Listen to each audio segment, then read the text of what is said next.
बेटी की परवरिश। जिंदगी किसी को किस मोड़ तक ला सकती है। एक दिन कविता अपने पति से कहती है, कौन है ये बच्ची, बताते क्यों नहीं, क्यों लेकर आए हो इसे यहाँ? कविता, ये मेरी बच्ची है। माँ पापा मेरी शादी शिवानी से करने के लिए मान नहीं रहे थे, लेकिन मैं उससे बहुत प्यार करता था। अब वो इस दुनिया में नहीं है, लेकिन सन्निका की जिम्मेदारी मेरी है। इसे मैं अपने पास ही रखूंगा। कविता ये देखकर सुनकर सन्न रह जाती है। कैसी बात कर रहे हैं आप? लोग क्या कहेंगे? मैं कैसे इस बच्चे के साथ जीवन चलाऊंगी? देखिए, इसे देखकर मुझे टेंशन हो रही है। आप इसे ले जाइए यहाँ से। मेरी भी तो बेटी है, मैं उसका हक कैसे मार दूं? दिनेश कविता को किसी तरह समझा लेता है। देखो सन्निका, ये आज से तुम्हारी माँ है, इन्हें तुम्हें माँ कहना है।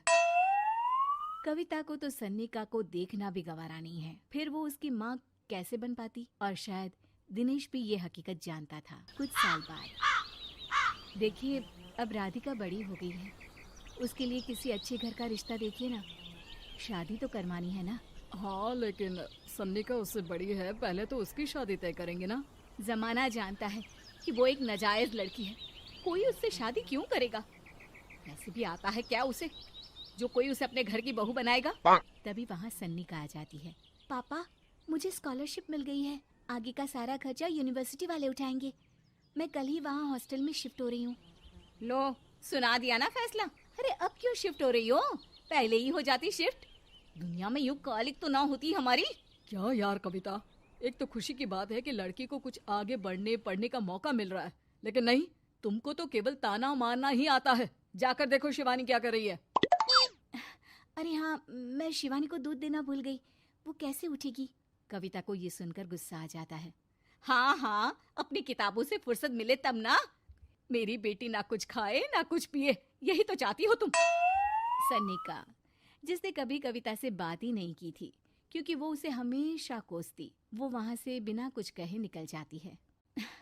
खाना तो पूरा बन गया, अब जाकर आराम से पैकिंग करती हूँ, कल वक्त से निकल जाऊंगी। देखिए जी, वैसे तो ये लड़की मुझे एक आंख पसंद नहीं, अपने कमरे में पैकिंग कर रही है। अरे मुझसे तो कभी बात भी नहीं करती। आप साफ साफ बोल दीजिए उसे कि घर से जाएगी तो सारा काम कौन करेगा?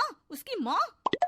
माँ का नाम सुनकर सन्निका भी वहाँ आ जाती है। नहीं, वो कैसे करेंगी, वो तो मर गई है ना। उस मनहूस औरत को मेरे घर में याद करने की कोई जरूरत नहीं है, समझी? वैसे भी ना होते हुए भी तेरी शक्ल में लगता है कि वो हमारे बीच में ही है हमेशा से। तो ठीक है ना, जब जा रही हूँ तो क्यों प्रॉब्लम हो रही है आपको? सन्निका घर से निकल रही थी। कविता ना चाहते हुए भी सन्निका को रोक लेना चाहती थी, और वजह थी सिर्फ उसकी सोशल लाइफ का डिस्टर्ब हो जाना। किटी में कविता की सहेलियाँ कहती हैं, क्या बात है, तू परेशान सी लग रही है, सब ठीक तो है ना? क्या हुआ, उस सन्निका ने फिर कोई तमाशा किया क्या? अरे नहीं नहीं, चली गई, वो तो ऑक्सफोर्ड की कोई NGO है, उसकी स्कॉलरशिप मिली है। मेरा भाई बता रहा था कि उसका तो फ्यूचर ब्राइट है। अरे चल ना, तुझे क्या, तेरा तो पीछा छूटा उससे। अरे कैसे क्या नहीं, घर का सारा काम करती थी। इसकी छोटी बेटी को भी तो उसी ने संभाला था, याद है? उसकी छोटी बेटी का जो केस हुआ था, वो भी अपने सर ले लिया था। हाँ, तो बदले में सारा खर्चा भी तो हम लोग ही उठा रहे थे ना।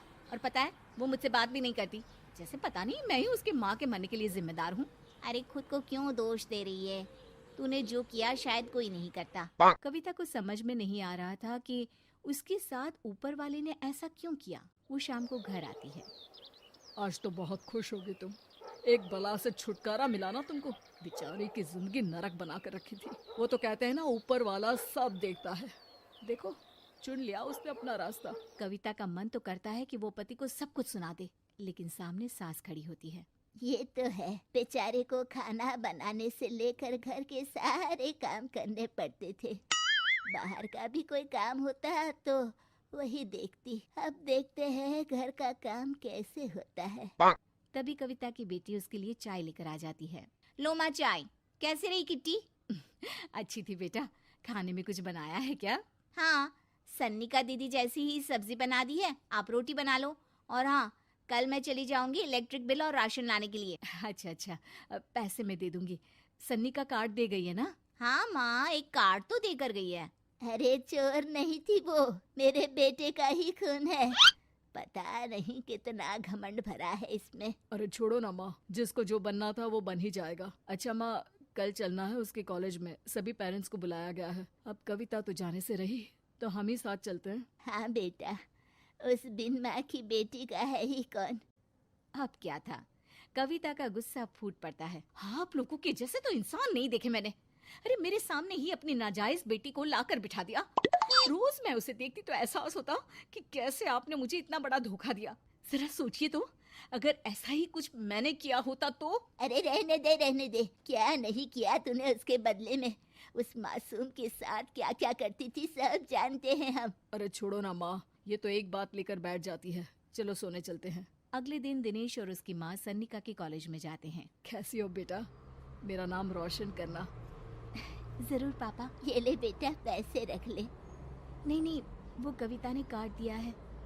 अरे बेटा, वो माँ है तुम्हारी, उसका नाम क्यों लेती हो? अरे हटाओ भी, क्या ही क्या है उसने इसके लिए, क्यों माँ बोले।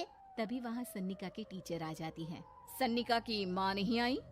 जी नहीं, वो घर में बेटी है ना, सबका एक साथ आना तो मुमकिन नहीं था। तो उन्हें भेज देते, हम सभी उनसे मिलना चाहते हैं। मानना पड़ेगा, बहुत अच्छी तरह से पाला है उन्होंने अपनी बेटी को।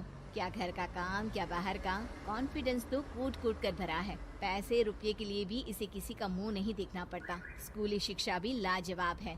पिता और दादी को एहसास होता है कि जिस कविता के पालन पोषण पर उन्हें हमेशा से शक रहा, वो सन्निका के भविष्य के लिए किसी वरदान जैसा साबित हुआ।